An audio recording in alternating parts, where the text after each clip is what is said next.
So welcome to another edition of Open for Business. And today's special guest is Terrass Misher, better known as Razz in the Savannah community.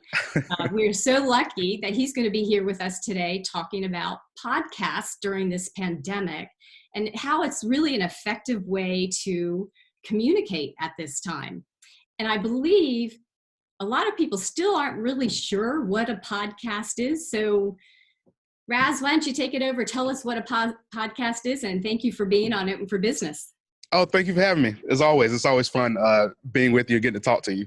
A podcast is basically like just an audio blog. It's an internet radio show where you can talk about anything you want to and interview anybody you want to. It's your own platform. Pod comes from the name. You could download MP3s from a person's site and play it on your iPod. So it became a iPod broadcast and was shortened into podcast. So you actually started this up in Chicago, right? And you brought it to the Southeast. Yeah. Especially to Savannah, right. where nobody really understood podcasting before I came, and I've been trying to preach the message. Well, of podcasting. You have actually interviewed hundreds, if not thousands, of small business owners at this point. And they've all been podcasted. Your company also does video recording, productions, and broadcasting. So you have really positioned yourself as a leader in this space, in the Savannah area. So that was the goal. You know, I just like creating content. I like to make people look and sound good. So that's what I like to do. And I have a couple partners who are really good, even better than me. So we're growing. Fabulous. So let's jump right into the tips that you have for getting a podcast and getting the communications going during this pandemic. Yeah. So to tie it into the pandemic is, so the story I have, the example I have is I have a client now who is a comedian. He's been a comedian for 30 years. Very, very well-known comedian. His name is Nick DiPaolo. And I produce his live podcast show, Conservative Comedian. So if you don't like conservative politics, I would watch it. And he's a comedian, so it's funny. And I'm not either way. But anyway, so he had at least 8 to 10 of his shows canceled. And that's where he makes most of his money. So because the clubs and the bars and venues had to shut down because you can't have a group of more than 10 people. So, with this, he lost his biggest breadwinner. But because he had a podcast that was going and popular and making money, he has 800 to 900 supporters on Patreon, which we can talk about in a little bit. Yes. And he has merch that he sells, and people can donate on his website. And he has sponsorships. The pandemic has allowed his podcast to grow, and it has allowed him to not lose his house because he's not a salaried worker. He only makes money if he makes people laugh. So if he doesn't have the opportunity to make people laugh, then, he's not making any money. And he will, I don't know how much stress he was under, but because he had a podcast, he doesn't have that stress, Right. So he's making, still able to support his family and still able to make a living because of the podcast. Boy, we need to get that message out on how you and him have done that, because this pandemic could go on. We don't know how long it's going to go on. Right. So if we could even drill down even more about the benefits of podcasting and how he actually did that, how you did that for him, that would be great to share those tips. Yeah. So on his team, I'm just a part of a team. And a big thing about podcasting is if you're going to do it right, it takes a lot of work. You can do it yourself. You can do it well yourself, but it takes a lot of work. Not only are you, so it's just something to keep in mind if you want to do a great podcast. Right. But another thing is that you can make money. So there's monetization. Every time I go to a podcasting conference, monetization is a huge topic, and there's speaker after speaker on different ways you can monetize your podcast. So let's drill down on that, on how your client did that with Patreon. Okay. Yeah. So Patreon, for people who don't know, is a subscription service for creators. So if you have an artist or a podcaster or a YouTuber or a musician that you really love, and they have a Patreon, they have a Patreon account, then you can pay them, you know, 10, 20, 50, $100 a month, $1 a month to help support what they're doing. And if you have a podcast and you have a Patreon account, then your listeners who really enjoy what you do, they can support you that way. You know, you can set up different levels and give them different things or allow them to ask questions. So a lot of people just love, you know, the topics that Nick talks about and how he says it. So people just want to support him. So they'll pay $10 to $50 a month just to show that they support him. And what he'll do is he'll call them, you know, he'll give them a shout out on every show. He will send them t-shirts and hats and swag. He'll, you know, they have the ability to ask him questions and he'll answer them on the show. So, it's, you know, it's just, he's not only are they supporting him, but he's supporting them as well by, you know, giving them a platform to ask questions and speak their mind and stuff like that. Does Patreon, they must take a commission, or is there a membership? Yeah, they take a cut. They take a small percentage of every, you know, every dollar you make. Yeah. Very, very smart company, very innovative company.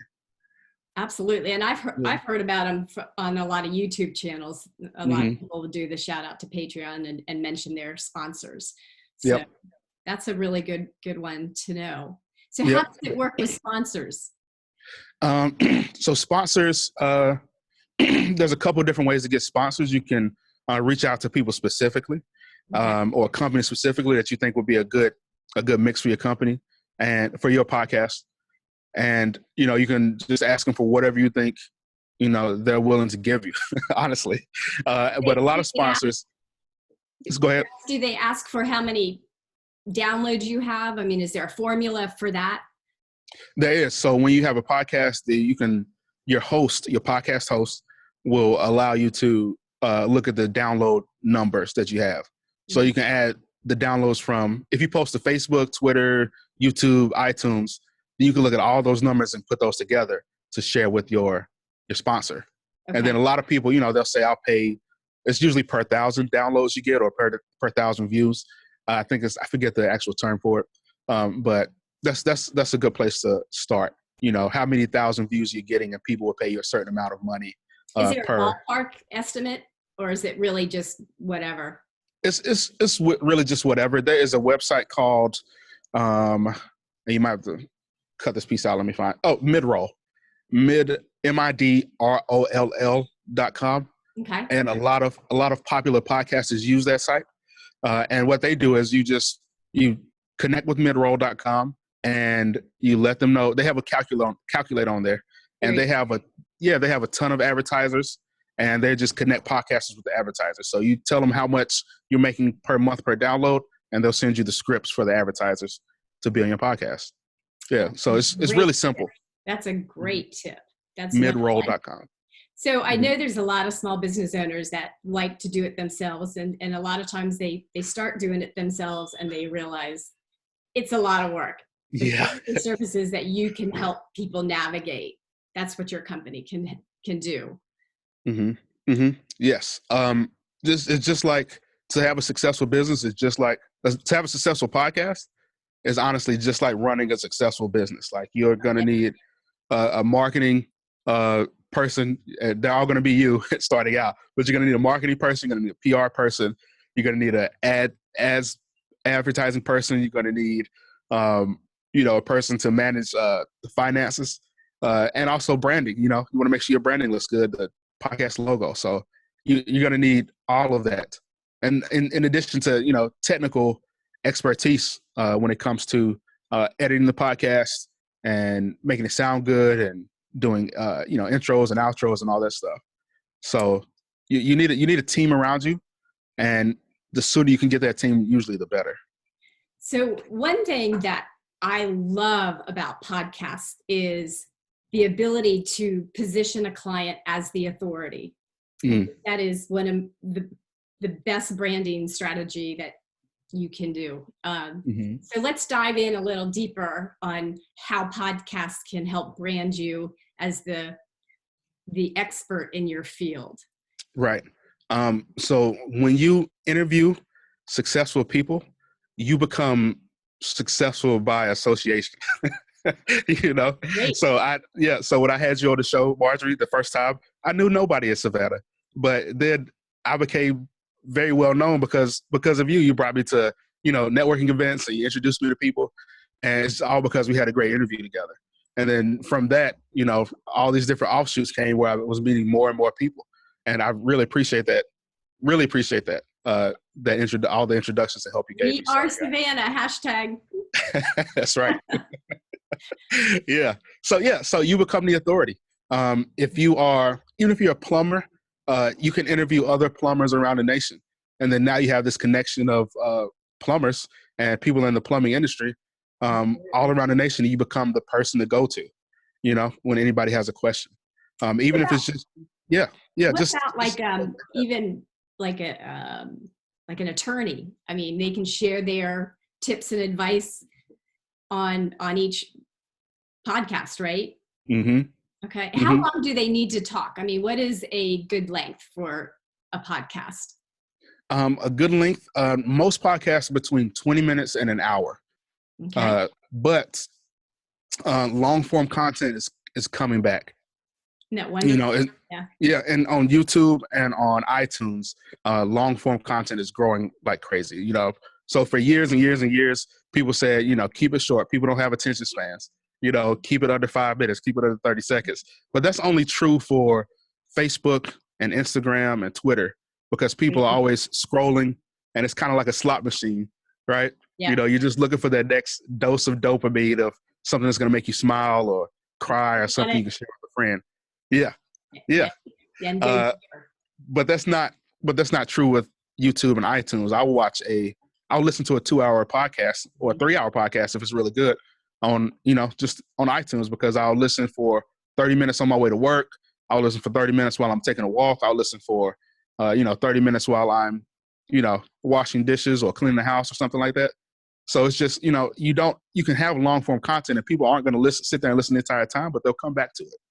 So your podcast is the Razz Cast. Yeah. And you actually take a lot of your radio interviews and your YouTube interviews and you turn them into podcasts, right? Or Yep. you can do all the video and podcast at once, right? And just pull the podcast. It's brilliant. I mean, it's taking one thing and spreading it around. Yep. My buddy calls it the rule of 5. Every time you record a video, you should get at least 5 things out of it. So it'll be like a video on YouTube. You can take the audio from the video and make it a podcast. You can take the audio and transcribe it and make it a blog post. And then you can take, clips, 2 or 3 clips or more, 10 to 30 things just from an hour-long video of just little tidbits that you can post on Facebook or Instagram. Here's one more. Make it 6. You can take that content and get it into mass media. Yeah. Yep. Exactly. This is just a wonderful, wonderful platform, positioning the person as the authority. It's not like they're up there selling their product. You don't want to do that, but you are educating them. And then when they have questions about how to do things, they'll find you. That's right. That's the next topic I want to talk about is SEO.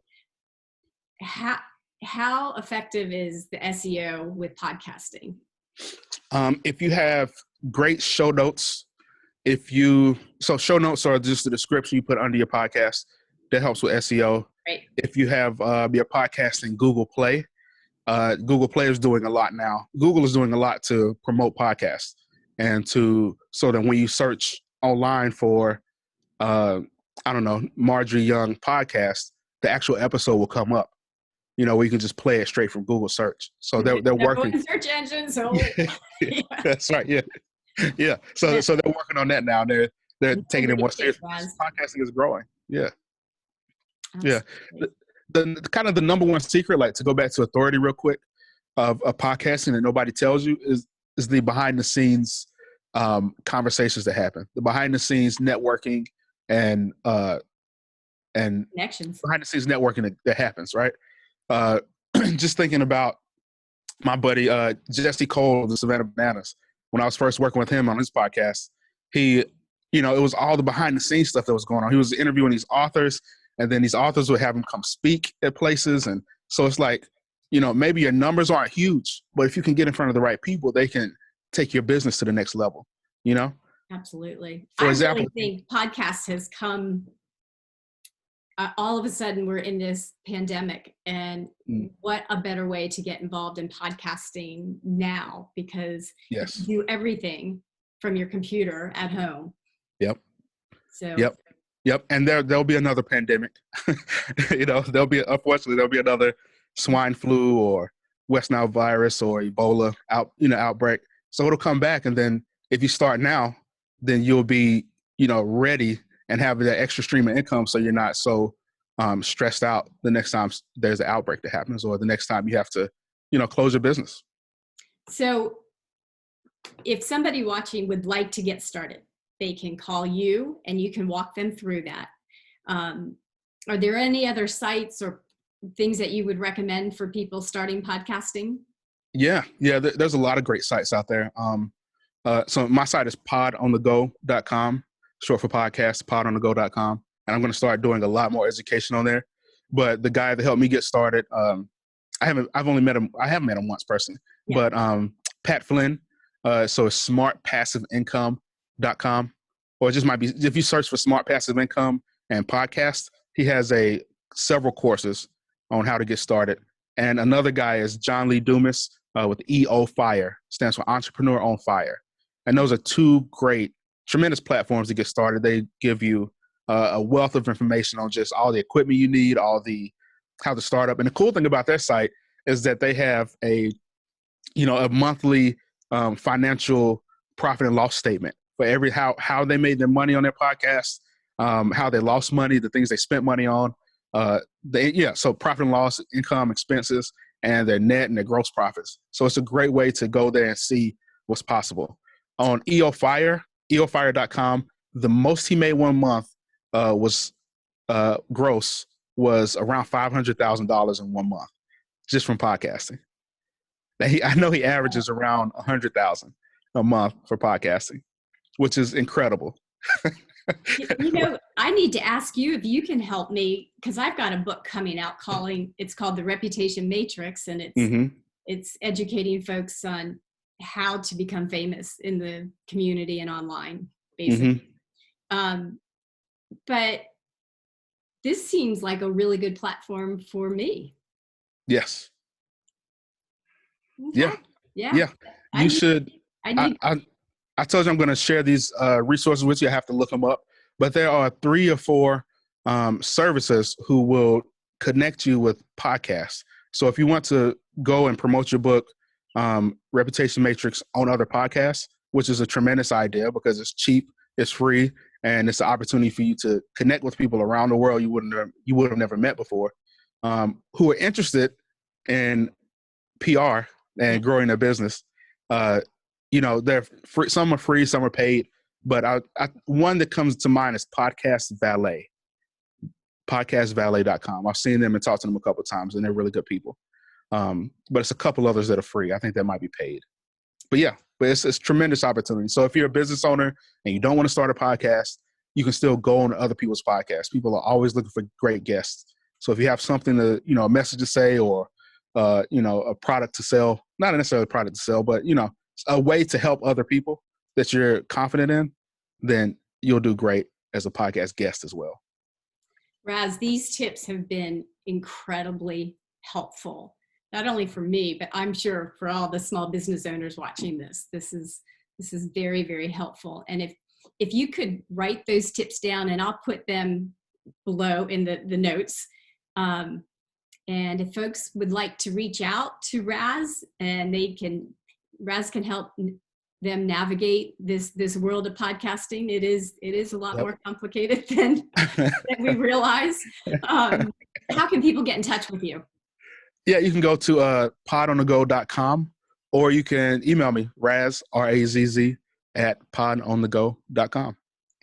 What about a phone number? 912-313-4122.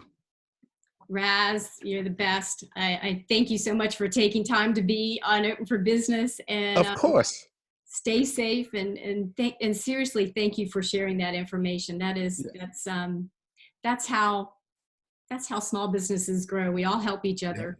Exactly. Yeah. And I hope I didn't talk too fast. Sometimes I get excited. I'll just speed a lot, just falls out of my mouth. No, it's great. It's great. Okay, good. Okay, talk to you soon. Bye-bye. Okay, Thanks thank for you. being on Open for Business.